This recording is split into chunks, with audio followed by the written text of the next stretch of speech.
യുദ്ധങ്ങൾ ദുരിതം വിതയ്ക്കുന്നത് സാധാരണക്കാരുടെ ജീവിതത്തിലാണ്. യുദ്ധം പ്രഖ്യാപിച്ച ഭരണാധികാരികളെക്കാൾ യുദ്ധത്തിൻ്റെ കെടുതികൾ അനുഭവിക്കുന്നതും സാധാരണ ജനങ്ങൾ തന്നെ. ഇസ്രായേൽ ഹമാസ് യുദ്ധം ഗസയിലെ പലസ്തീനിലെ ജനങ്ങളുടെ ജീവിതം തകിടം മറിച്ചിരിക്കുന്നു. ഹമാസിനെ തോൽപ്പിക്കാൻ ഇസ്രായേൽ ഫലസ്തീനിലെ സാധാരണക്കാരെ കൊന്നൊടുക്കുന്നു. പട്ടിണിയും രോഗങ്ങളും മൂലം പിടഞ്ഞു മരിക്കുകയാണ് പലസ്തീൻ ജനത. യുദ്ധം സാധാരണക്കാരിലുണ്ടാക്കുന്ന നിസ്സഹായത മുഴുവൻ നിറയുന്ന ഒരു റിപ്പോർട്ട് മിഡിൽ ഈസ്റ്റ് ഐയിൽ പ്രസിദ്ധീകരിച്ചതാണ്. കരളലിയിപ്പിക്കുന്ന ഈ റിപ്പോർട്ട്. മാസങ്ങൾ നീണ്ട യുദ്ധം നിരവധി പേരുടെ ജീവനെടുത്തു.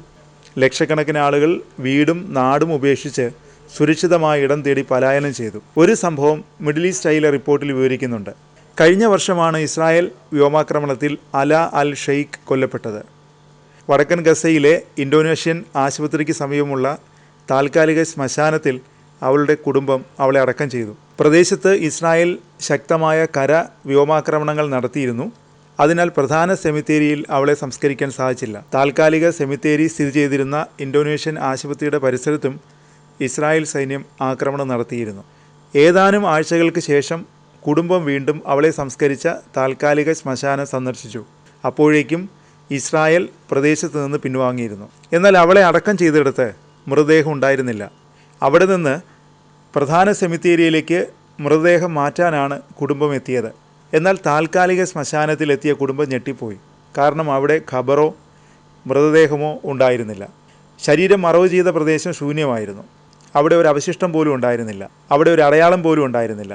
ഇത് ഒറ്റപ്പെട്ട സംഭവമല്ലെന്നും ഇത്തരത്തിൽ നിരവധി സംഭവങ്ങൾ ഉണ്ടായെന്നും ജബാലിയയിൽ താമസിക്കുന്ന 45-കാരൻ മിഡിൽ ഈസ്റ്റ് ഐയോട് പറഞ്ഞു. ശ്മശാനത്തിലുടനീളം നിരവധി മൃതദേഹങ്ങൾ അപ്രത്യക്ഷമായിരുന്നു. കുഴിമാടങ്ങൾ തുറന്നു കിടന്നു. അവിടമാകെ ഉഴുതുമറിച്ച അവസ്ഥയിലായിരുന്നു. വീട്ടുകാർ അലയുടെ മൃതദേഹത്തിനായി ദിവസങ്ങളോളം തിരഞ്ഞു.